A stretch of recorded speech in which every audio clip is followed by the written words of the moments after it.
Olá, sétimo ano, nossa 13ª aula de Geografia, dessa vez baseada na apostila semanal da Prefeitura, falando sobre regionalização. A gente já está sabendo bastante do tema, né? Então vai ser uma aula bem rápida, vai ser uma aula bem tranquila, já que eu estou falando disso desde o começo do ano. Então, quando a gente fala de regionalização, a gente está falando de dividir coisas, de dividir espaços, né? De dividir áreas de um local, de uma localidade, né? E essa divisão de áreas de uma localidade, no caso do Brasil, é para melhor entender, para melhor organizar, para melhor administrar, para melhor é, estudar essa região, né? E o Brasil vem sendo regionalizado desde que ele vem sendo ocupado pelos portugueses, né? Capitanias hereditárias, províncias, estados, regiões, alguns estados, regiões, né? Tudo isso vai ser uma forma de você regionalizar o território brasileiro, né? E a postura de vocês vai tratar de duas regionalizações, né? Principalmente baseado no mais próximo que tem do IBGE, lá de 1913, o IBGE não existia ainda, mas bem próximo do que o IBGE vai fazer alguns anos depois, né? E também fala da regionalização atual. Essa imagem aí, de 1913, é como o Brasil se dividia, como ele era dividido por regiões, né? Quem dividiu essa área aí foi um estudioso chamado Delgado de Carvalho, que dividiu o Brasil em 5 regiões também, né? Dividiu o Brasil em setentrional, para quem não sabe, a palavra setentrional é referente ao norte, setentrional ou amazônico, que eram áreas dominadas por estados amazônicos, cobertos pela Amazônia, setentrional oriental, que é o azul escuro, ali que é hoje o Nordeste, sem a Bahia, né? Sem a Bahia e Sergipe, né? Setentrional oriental seria norte oriental ou nordeste, né? Mas norte oriental. O azul clarinho, Brasil oriental. A Bahia, Minas Gerais, Rio de Janeiro, Sergipe faziam parte da mesma região. Dá uma olhada aí, Rio de Janeiro, Espírito Santo. Mato Grosso e Goiás, dá uma olhada que não existia Mato Grosso do Sul, né? A gente fez nosso mapa de estados no começo do ano. Não existia Mato Grosso do Sul. Goiás, não existia Tocantins, que hoje faz parte da região norte. Eram só 2 estados dessa região, que era o Brasil Central, o Brasil Ocidental, né? E o Sul, que é a parte amarela, olha a grande diferença aí do Sul, que hoje são 3 estados. A grande diferença é que São Paulo fazia parte do Sul, né? Não vai muito tempo, até a década de 50, 60, até a década de 60, São Paulo fazia parte ainda de uma região chamada região sul. Só a partir da década de 70 que ele vai para a região sudeste. Eu lembro que eu estudando com meu pai, quando eu era pequeno, meu pai perguntou: "Ih, São Paulo é sudeste?" Eu estudei como sul, né? Uma geração a diferença de minha geração para o meu pai, né? Ele estudou de uma forma e a região, ela estou dando esse exemplo justamente para falar que a região ela não é fixa, né? Ela vai mudar de acordo com as características físicas, de acordo com as características sociais, econômicas de um país, né? A cultural também, populacional. Então, São Paulo fazia parte, principalmente da região sul, por conta de questões históricas e culturais e econômicas. Região do café, região de grande parte dos imigrantes, junto com a região sul ali. Quando Rio de Janeiro, que já era capital, São Paulo, Minas se tornam grandes áreas econômicas, já eram, né? Mas colocam características muito parecidas entre os três, essas regiões começam a se agrupar, começam a ser divididas em novas regiões ali importantes, de 3 grandes importâncias. Né? Bahia até então tinha uma grande importância agrícola, estava perto ali de Minas e Rio de Janeiro também. Então, quando tudo isso muda, as regiões também vão mudando. né? E as coisas vão mudando dentro das regionalizações brasileiras. Se a gente seguir para a regionalização atual, que a gente já sabe de cor e salteado, né? Região norte, nordeste, centro-oeste, sudeste e sul, a gente pode ver a diferença, né? Tanto na formação dos estados, novos estados que não existiam, Roraima, Amapá, Mato Grosso do Sul, Tocantins, né?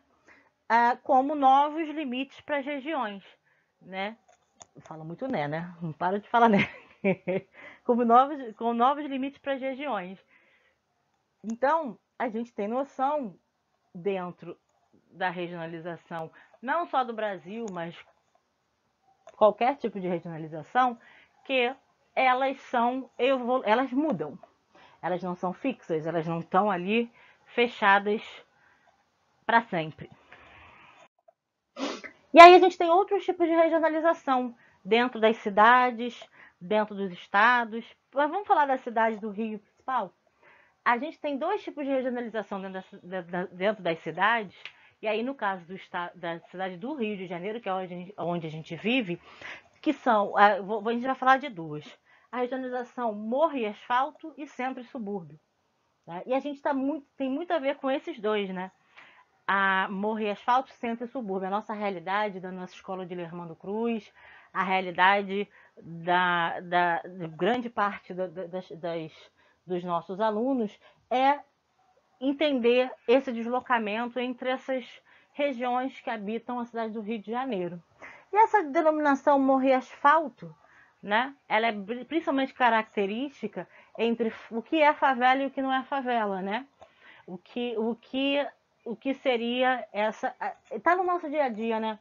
Lá do morro, lá do asfalto, vamos descer o asfalto, vamos subir o morro, né? Ou vamos entrar na favela ou não.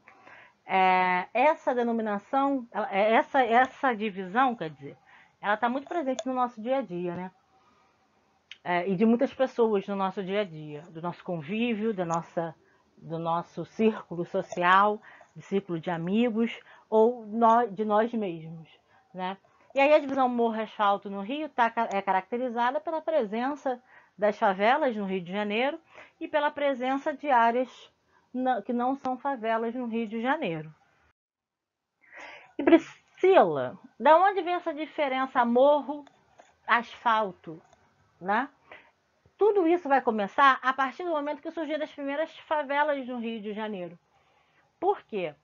Porque antes disso você tinha grande parte da população ou morando no centro do Rio, em grandes casarões, com bastante aglomeração, né, que eram antigos cortiços, casas de cômodo, onde morava muita gente dentro de um quarto ou dentro de um espaço bem pequeno, ou morava-se nos subúrbios cariocas, que era onde dava para construir casas, onde tinha mais espaço, mas era longe do trabalho, que era no centro do Rio, principalmente. No porto do Rio, nas áreas centrais, onde tinham o comércio, grande parte do comércio do Rio de Janeiro. Então, o que acontecia? As pessoas que não conseguiam ir morar lá, moravam no centro do Rio.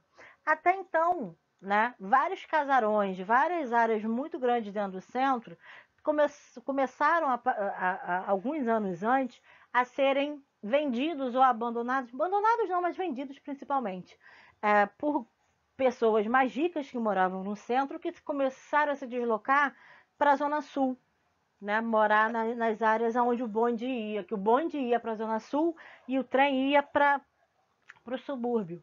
Então, aquelas casas que eram vendidas, muitas delas eram utilizadas para moradia de várias famílias.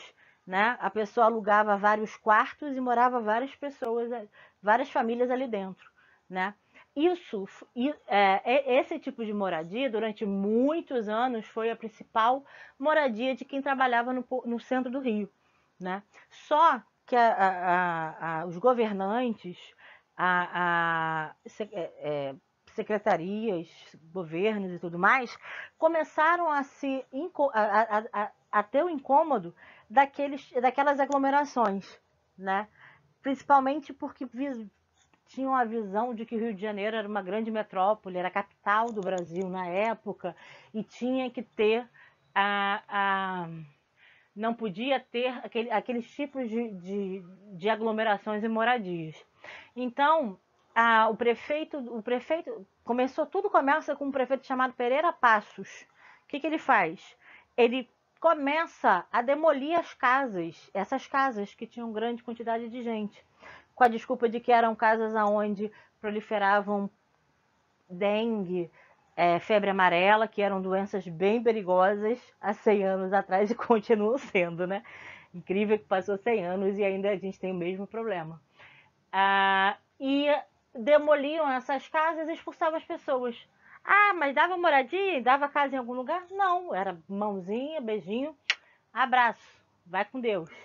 E muitas dessas famílias iam para a rua, sem saber o que fazer, para onde ir e aonde ocupar.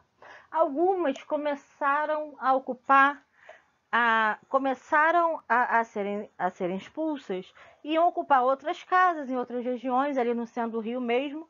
O Morro do Castelo foi uma região que também foi sendo abandonada por famílias mais abastadas e ocupada por famílias mais pobres, os casarões. E o Morro do Castelo também sofreu uma mudança muito forte, que o prefeito da época, que tem um nome dificílimo de falar, não vou falar não porque eu vou pagar mico falando, mas o presidente da época, o prefeito da época, da década de 30, no começo da década de 30, ele também, com a desculpa de ventilar a cidade, de tornar a cidade mais uma qualidade de ar melhor, ele derruba o Morro do Castelo. Ele joga embaixo o morro, que era o Morro do Castelo, ali na região central do Rio. E essas famílias continuam sendo expulsas dessas casas. Muitos já estavam indo ocupar alguns outros morros, e o principal deles vai ser o Morro da Providência, que fica ali atrás da central. Não é? Esse Morro da Providência, não tinha esse nome na época, ele vai começar a ser ocupado, né? E ele vai ser ocupado por moradores de todas essas áreas que eram expulsos dali da área central e vão indo ocupar esse morro. Esse morro vai ser o primeiro morro a ser chamado de favela. E vai ser um nome próprio, não vai ser, aquela lá é uma favela, não. Ele vai receber esse nome porque várias moradias desse morro eram moradias de ex-soldados que tinham vindo de uma guerra chamada Guerra de Canudos, lá no Nordeste. E que, quando voltaram para o Rio e não receberam dinheiro nenhum, o soldo era um dinheiro que eles receberiam por ter participado da guerra, eles vão também não ter lugar para morar. Né? Vão morar nos cortiços, vão ser expulsos e vão morar lá. E da onde que eles tiram esse nome, Priscila? Favela.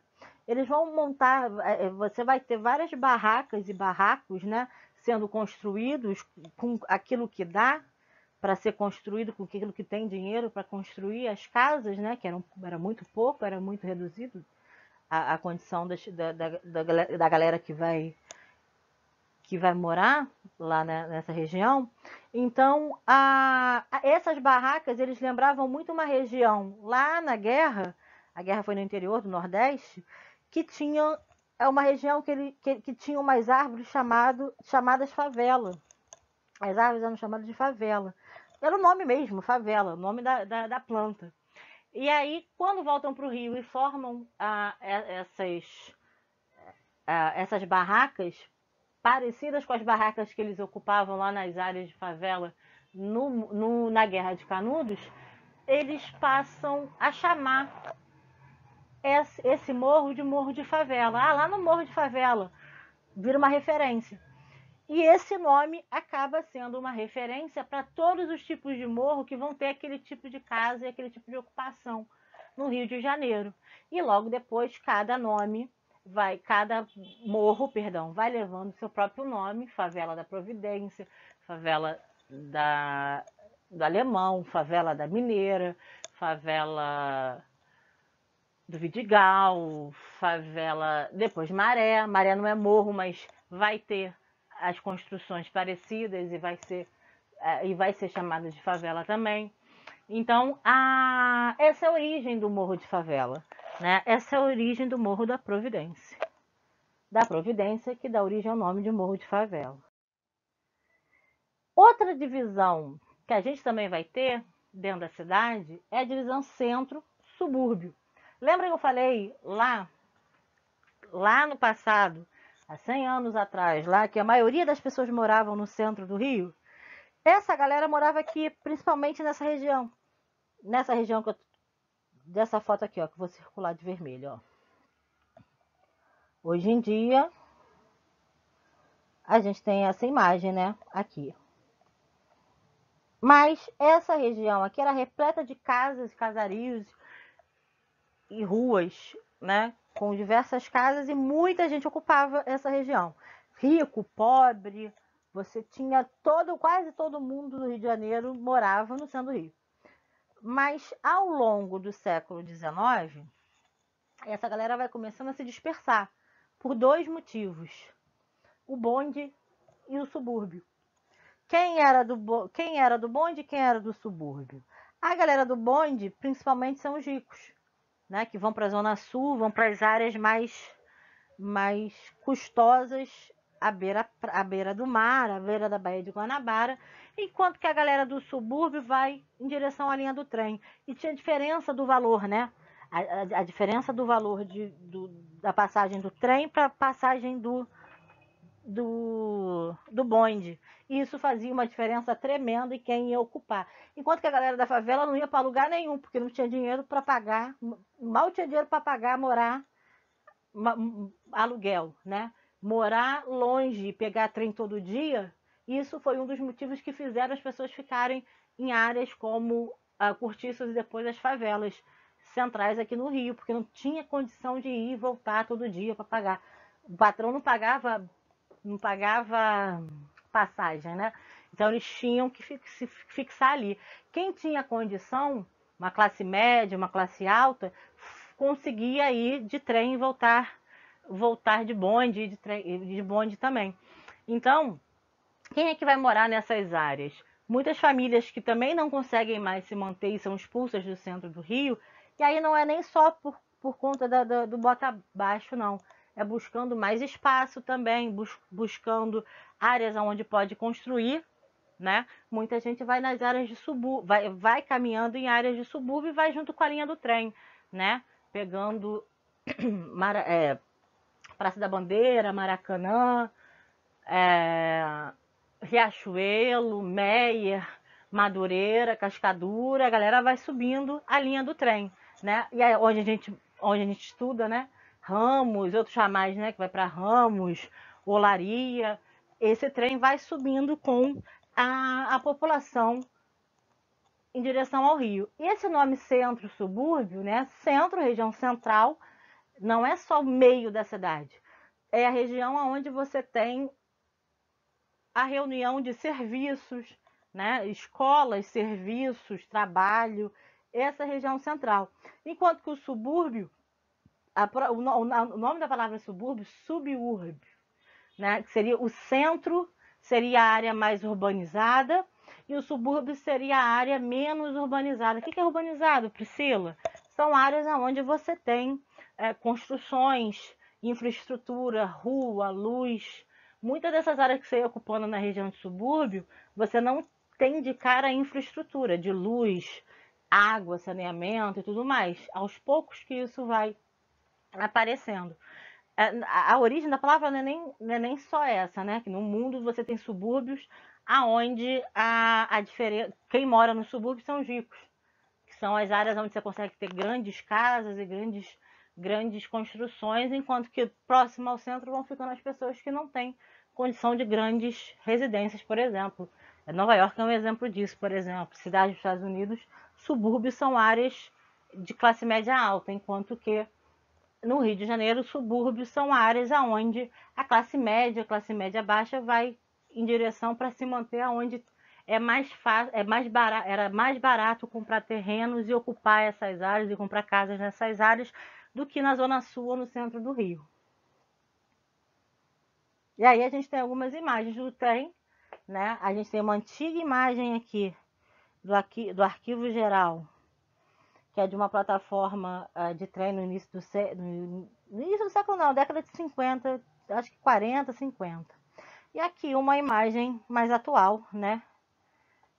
olha a diferença de quantidade de gente, né? Se deslocando e como os subúrbios vão ficar bem cheios ao longo do século, né? Aqui uma imagem bem característica, aqui é de Piedade, de casas no subúrbio, de estilo, de residências e de ruas, né? Bem suburbanas, bem característicos. Então, meninos, essa foi a nossa aula. Tentei não me alongar, mas me alonguei, mas consegui fazer em 20 minutos, falar um pouquinho. Espero que vocês consigam fazer o exercício da apostila. Daqui a pouco eu vou colocar alguns exercícios também na plataforma Teams para vocês fazerem baseado nessa aula de hoje. E espero que seja tudo bem com todo mundo, né? Saudades de sala de aula, saudades de vocês. Espero que a gente se encontre em breve, né? E cuidem-se, lavem as mãos, usem máscara, se protejam. A vida é muito importante.